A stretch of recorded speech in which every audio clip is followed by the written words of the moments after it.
Hello, my name is Aaron Harsma, and today I'm just going to show you a little bit about the tools we use. There's parts of them that are consumable that do need to get replaced. First thing we're going to look at is the squeegees.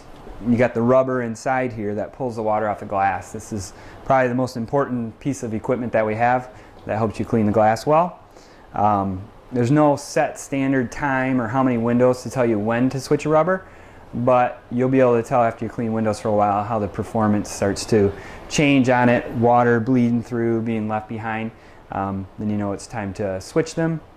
They do have two sides, so before you completely throw one away, you can switch the side, or take it out, flip it over, and use the other side.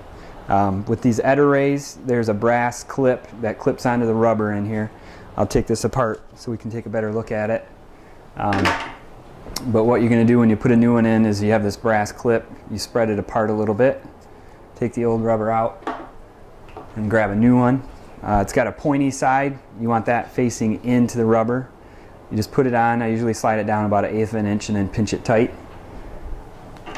Grab your channel. There's a rounded side that matches up with the squeegee. That faces down. You slide the rubber in here. Just push it through to when you come to the clip. Then you have to just pinch it tight to get it to fit into the channel. Then push it through. And usually I like to try to have about the same rubber sticking through. It's really close, about 1/8, 1/16 of an inch. With the bigger sorbo channels, it's kind of the same concept, but they have a little bit different thing. They have a clip that goes in instead. So you just need to find the side of that clip, and usually you can just grab a hold of it, pull it out. And this is the little clip, just kind of gives it tension to hold the rubber in there. Same thing with these, they're two-sided, so you can flip them. So what you want to do is get your new rubber. These have like a square channel bottom, a T-bottom, so you match that up. Usually you start at least in the bottom groove. There's different heights on this channel, but usually we recommend just going into the bottom channel. Line that up, and you can pull it through. And what you want to do is match the overhang about the same on each side. Usually it ends up being about 1/8 of an inch. And then you want to make sure this clip goes on the top side of the rubber, not the bottom side, because it'll be sticking down and it can be scratching the glass. So you want it the side that faces up towards you when you're squeegeeing. Usually I put it in the middle holes. You just fit that in there. And then sometimes it takes a little persuasion.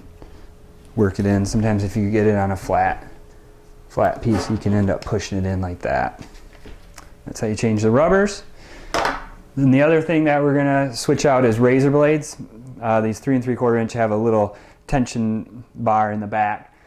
Seen a lot of guys cut their hands up doing this, so the best way to do it is to get a flat surface, protect that. And what you want to do is put the edge of the razor blade down there, and you have to give it a little tension with your finger to release that clip, and just give it a little push, and once you get it through, then you can pull it apart. And what it's got is 2 plastic pieces that hold it together with little dimples that fit into the corresponding holes.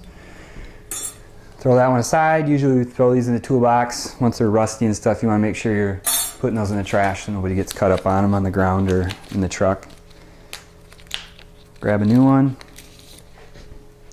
There's 2 sides of this, so you want the side with the dimples facing up and match the holes up to that. That fits snug in there like that. And then you get the other side that matches up. This side has indents that the dimples match into. Put that together. It usually holds together like that. And then what you want to do is make sure you're putting it in the right way. This is the right way. If you put it in backwards, it has more of a downward angle.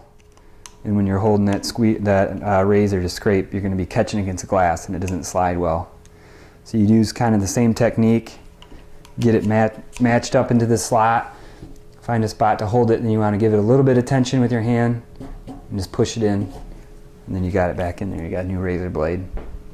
The 6-inch has a different setup. They have a little plastic lever on the end. You just push that up and push the blade over, and then it's got a channel that just slides out. Take the new razor blade out, or the old one out. This one's stuck in there. I don't have a new one to show you, but I'll just put the old one. Same thing, it's got dimples that stick up. Put the new razor blade back in there. And then the plastic part faces you, razor blade down, fits into the channel. And that one you can just slide over, pop it in. And then the steel wool, usually you only want to use this for 1 day, if that. You'll see rust on it right away. If there's rust, get rid of it. If there's rusty steel wool, it will scratch the glass.